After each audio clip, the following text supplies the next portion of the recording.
Oh, All absolutely. right, guys, we got is Rowdy on the air? I'm here, bud. Yeah. Look out. Call SWAT.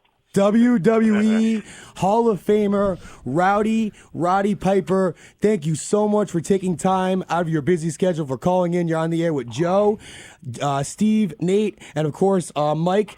Thank you so much for calling in. I know you have an appearance this Sunday in New York. Would you like to talk about that? No, this weekend in Marlborough, Massachusetts. This weekend in Marlborough, Mass. MegaFest. Yeah. Well, get this. Today's my birthday. Happy birthday! Wow. Thank you. You know, I had to check for the statute of limitations on the on the outstanding warrants, but I'm good for Boston. In Boston, I used to fight in that arena in Boston. I loved it. I had more fights on the way to the ring, though, than I had in the ring. I love you. I love everything about you guys. You're great. And Rowdy, let me say, as a Boston native and as a New England native, we certainly love you and we hold you in such high regard for everything you've done for the business and the sport of professional wrestling.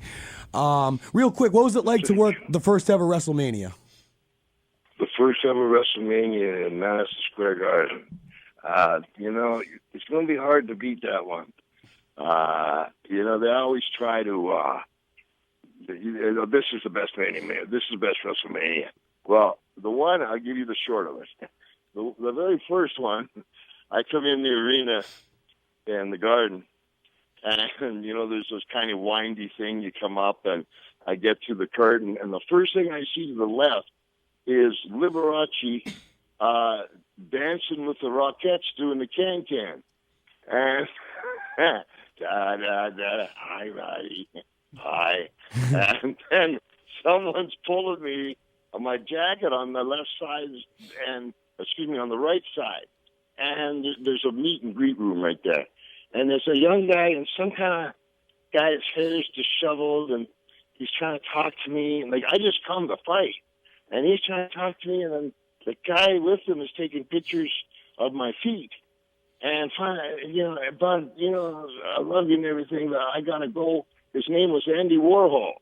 And I turn around. There's no exaggeration here. I turn around, and there's little Richard.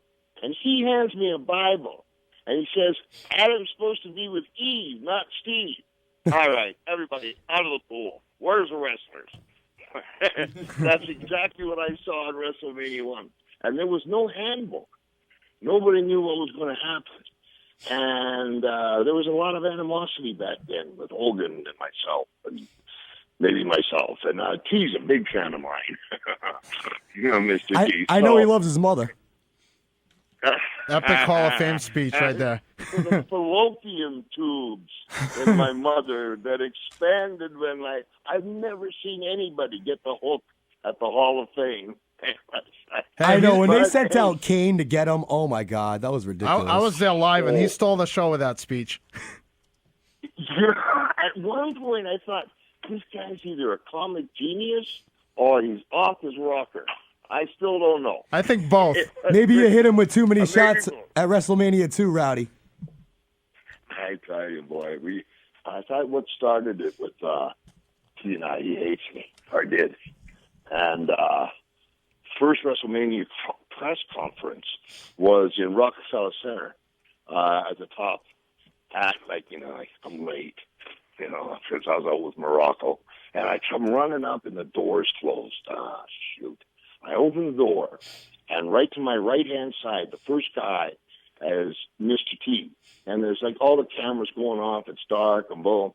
And Mr. T, Hogan beside him, then McMahon in the little podium, then Mr. Wonderful, and then just my chair and name tag because I was late.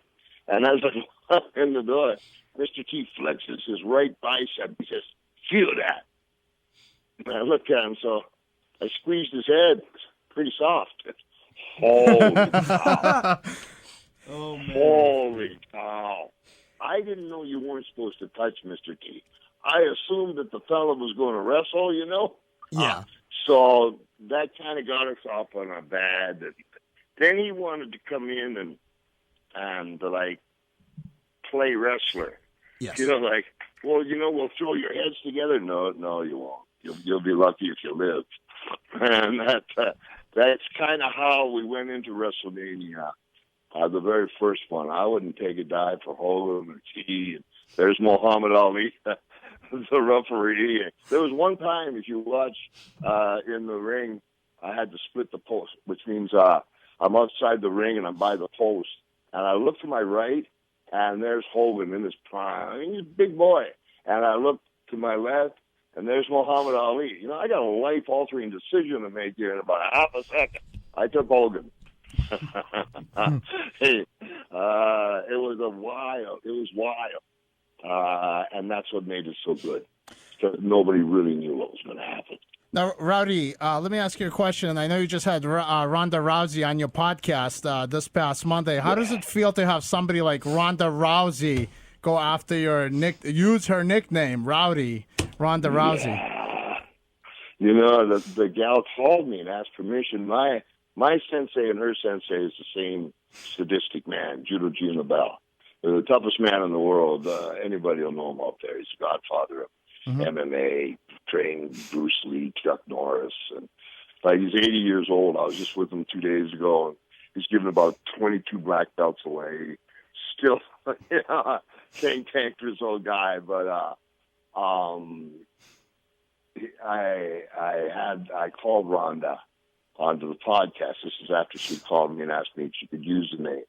And she's so beautiful. She walked in by herself, which is a great sign to me. I got a huge amount of respect. She didn't need an entourage. And I had them do this from Uncle Gene's Children Gene about. I got all these Ronda Rousey like around your neck patches. I had them all over the studio. I had everybody in the studio wearing them. And I had everything rolling, the cameras and the stuff. So she didn't have to go through the, we're going to start now. Sometimes you leave the magic on the floor. She just sat down and we started talking. And boy, what an honor. That gal, not only is she put together from an athletic point of view, she's solid. She loves her mummy. Did you know her mummy was a world judo champion? Yes. Yeah. Okay, see, I'm the last to know everything. When I get fired, when McMahon fires me, I'm always the last to know. That's all right, Rowdy. You can listen to the Strike Zone. We'll get you plugged up. I appreciate it. But bottom line, like, she really, I've got fainting goats. Don't ask me why. All right? Remind me of Hogan. No. And Ronda, her personality came out. And she's solid. She's my gal. I hope you enjoy it if you get a chance to listen to the podcast, because the whole side of her that she's never came out. She got comfortable and was treated with respect. So I'm a huge fan of hers. What she said, though, like, the next gal, I said, so who are you fighting next? And she says, this gal in Brazil. And she says, you know what? It's not going to be short. I says, what are you talking about? And she goes, like, she got her girlfriends there that fight, or her gals that fight with her, and they call themselves the Four Horsemen. Yep. And so, first of all, she says to me, the gal's name is Bitch. And we thought, well, I've got a lot of material there, Rhonda, I can help you with. And so I guess this gal, BTECH, in Brazil, she's going to fight him, but she fought one of her Rhonda's friends. She put up 4 fingers, and when she beat her, put one finger down like one horseman down. Next one, another one of her friends put the finger down, only 2 horsemen left. So Ronda told me, and there was a fight Ali had with Floyd Patterson, and Floyd wouldn't call him Ali, he called him Cassius Clay. And she said the same thing. She said, no, I'm going to make her suffer. I remember Ali saying, what's my name? What's my name? And he would back up on Floyd Patterson. So the referee, he was torturing him. Well, that's what she said. That was just after the nice comment with the fainting goats. And then I want to kill the bitch. Yeah, okay, Rhonda. And maybe we should take a break now. We'll be right back. Great gal. So, Roddy, I mean, huge fan. I've followed your career, not just your wrestling career, your acting career. I watched Body Slam. I own Body Slam on DVD. I've watched They Live. But I love you too. your most recent, actually, you were on a show called It's Always Sunny in Philadelphia. You played a character called the Maniac. How was it working with Charlie and the guys? And just explain, like, how'd you like it over there? I'll tell you the truth. I don't used to do this. The first one I did, Charlie Day, is like, he's scared. But he giggles, and I can't get through a scene because if I look at him, he's just like, he's a fainting goat in his former life, but he's beautiful. He's got he's just got a heart of gold, and all of them, Rob, and they're beautiful. They're just such fans and want to give so much. And so the first one I did, here we go. I think I started on Wednesday, so I shot Wednesday, Thursday, Friday. And then I need to come back Monday. Well, Rod went out. It was a while back. And Rod went out on the town and ended up in the Hollywood jail. And I want to thank TMZ for letting everybody know where I was. That way, I could be picked up. And, thank you so much. Another Dewey. That's 4. And so now it's Monday, right? And next time you watch it, so it's Monday, and so I'm coming there. They let me improv a lot, too, which is good because I have no mind left. Folding metal chairs, And so I'm going back and forth, and this is what these guys did. All of a sudden, out of nowhere, a police car whips up, 2 cops come, handcuff me, and put me in the back seat. That wasn't in the script. What? Really? Because and it's because I got busted over the weekend, and they were just, they're great. I love the line, Rowdy, where you stick your head out of the window and you're like, "Maniac loves you." The Maniac loves you. That's one of my favorites. And then I love, we love you. And then I turn the corner and they go, we don't love him, do we? No, we don't love him. He's like your buddy, your Boston buddy, man. Great guy. Great show, and Rowdy, you really stole the show. I really enjoyed. I thought your appearance that season was the best episode. I think it was 5 seasons ago now. Yeah, it's still one of the better episodes. I feel, man. And like I said, I loved your movies. I love Body Slam. I love They Live. That was, your favorite line from there. I'm there to kick ass and chew bubble gum, and guess what? I'm all out of bubble gum. That's my favorite. There it is. I actually have a bubblegum soda pop on the market. Really? Bubblegum now. Where can we find this? Like in Bevmo and in Rockets' active stores. I think there's maybe like. Is there anything online where you could get this? Oh yeah, you go to my website, you can find it easy. It's called Roddy Piper's All Over Bubblegum. All right, we got to check that out. By Rockets' They got 89 stores in Bevmo. I don't know if they got Bevmo on this side of the Big Island, but easy to find. And the bubblegum just come out. Heidi Fleiss has nothing on me. Oh, man. And then they just want me to write another book. I don't know if I want to do that one. Well, Rowdy, I know you had a lot of success with your first book, and I know you're experiencing a lot of success with your current podcast, Piper's Pit, on podcast1.com. Do you want to talk about that? I know you were citing the Ronda interview. I did WrestleMania a little bit. It's still, McMahon's still mad at me for doing They Live. He was really angry. He didn't want me to go. That's what started a little rift between him and I. 31 years later, Vince, it's WrestleMania 31. Let it go. I was with Bruno. I think I did it in this town. Bruno San Martino, and I had to do a Piper's Pit. And so I got in the ring, and, Bruno's Bruno. Yeah. And I said, hey, Bruno, on the way here, I got a flat tire. I had to make it, all the way here, my tire went whop, whop, whop. Oh, baby.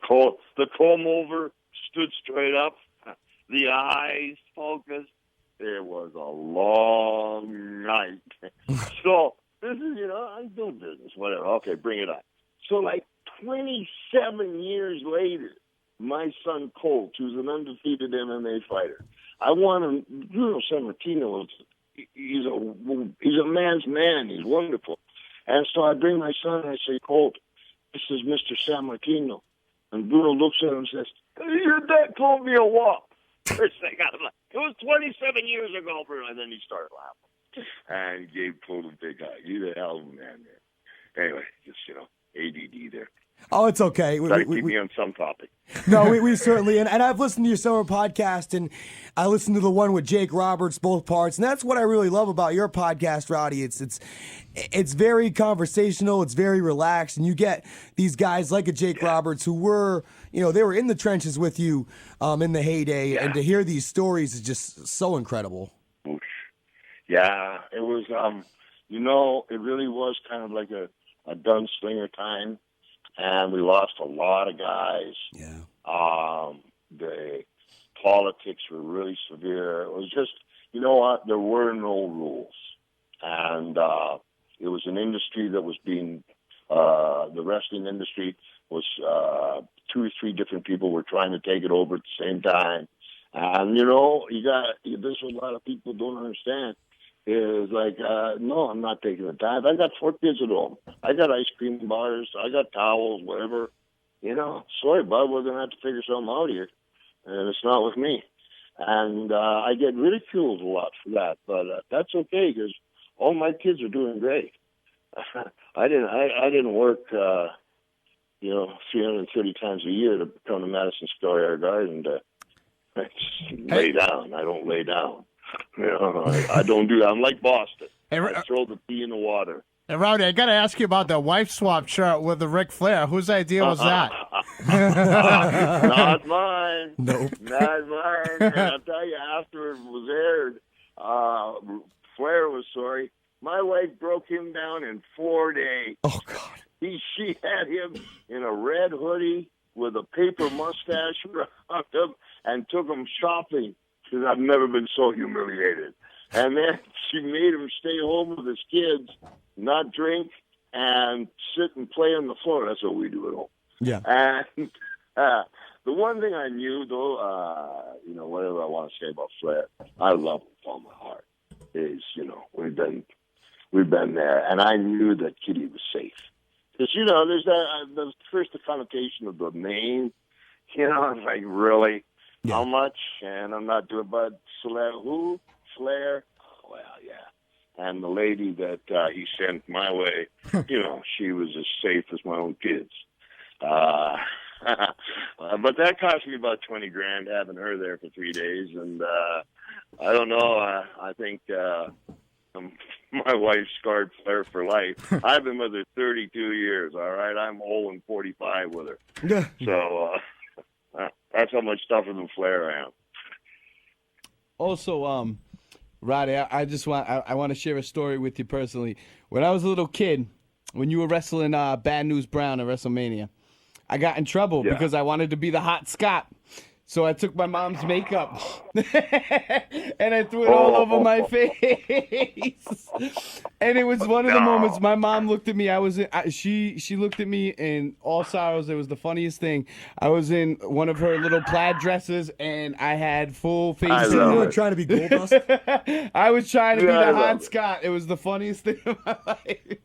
Oh, so like did she take a good stride, or did you get your butt beat? Oh, I got the belt, Roddy. I got the belt. Let me tell you that. So that I'll just tell you the last part of it. So when I did that, McMahon went out, and he had DuPont, and had some kind of paint made up that when I sweat wouldn't come off. Oh. So boom, okay, I'm ready to go. And I painted myself with some help, half black, everything. I was hoping something would grow. And all the way down, boom, legs, everything. All right, boom. And I went out with a glove, and I was like throwing my hand in the air with a glove, and everybody was just staring at me kind of like you're just listening. And I was trying to dance like Michael Jackson. That wasn't working either. No. And I get in there with Bad News Brown. I come back, and it's time to get this black off, and the solution was clear. And so she dabs the solution on my right cheek. She's, and then about 5 minutes later, my right cheek's bleeding. Hang on. Andre the Giant and Arnie Skolin, they threw out the solution and put water in it. Now, I'm in Toronto, Canada. I'm half black. I can't get it off. Tomorrow, I got to go to Portland, Oregon through Chicago. So I had a executive decision to be made at night. And so I went out and just got drunk out of my mind. I'm half black every place I went. When I wake, don't judge me now, okay? I wake up in the morning in the Sky Dome, and I got all my clothes on. This is kind of good, maybe. And I'm on my bed, and I look over, and I don't know, my hotel room door is just gone. Never did find that. And in the middle of the floor, don't judge me, it was a cowboy hat. Oh, okay. And I had a 4-foot Mickey Mouse I was bringing to my daughter, and I had my Halliburton. And, you know, when you wake up, you forget until I looked in the mirror, put the cowboy hat on because it could have been a friend, and I went from Toronto, Canada, through Chicago, half black with a 4-foot Mickey Mouse under my left arm and a Halliburton in my right. Boys, they get the hell out of your way. Oh, I bet. I kid you not. When you and when I got to Chicago, there was a flight attendant that was having a little trouble with me and wanted me to check Mickey, so I bought Mickey a first-class seat, and we drank all the way back to Portland, Oregon. It took me 30 days in the sauna to get that stuff off. Oh, man. Yeah. You don't often see a big fella half black walking through the Chicago airport, you know? No, you don't. You see a lot in the Chicago Yeah, airport, yeah. but not that. Things maybe you want to put on there not to do because Roddy's tried. All right, yeah, I'll file that under that list. Yeah, and I apologize to Mom. Oh, that's all right. She forgives you. I know her personally. Yeah, She forgives she's a you, very Roddy. forgiving woman. You know it personally. I love it. The impact you had on a generation of kids, my friend. Well, sir, it's been You're so wonderful. it's been You our guys are so wonderful. it's been our absolute pleasure and honor to have you on. I personally wish we could do this all night. Unfortunately, we have to wrap this up soon. Understand. I know you're going to be in Massachusetts this weekend. Give us a plug. Yeah. Let us know where you're going to be, about your shows where people can find you everywhere. Love you. Okay, I got a booklet, so I know.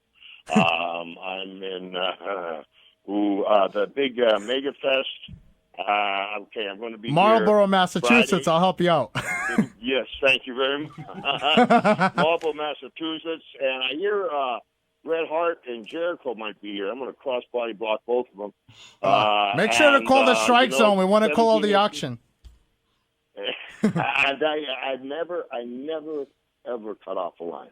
I don't care how long we stay. I got to stay. Never cut off a line, and I love you. And I know you got to go, so I want to tell you something.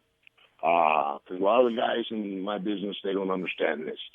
Without you, we're nothing. When you are kind enough to allow me to come on the air for this kind of time and give me a forum so I can go and make money for my children and make money for whoever else, I can't do that without you. And you've been important my entire career. So it's my honor to come on and say hello to you. So thanks for having me. I'm going to leave you with an Irish poem. Okay. You ready? Ready. For God may bless us and love us. He says, when a man comes at you, may God bless him, And may God bless his heart. But if he doesn't love you, may God bless him with a limb so you can knock him out before you drink.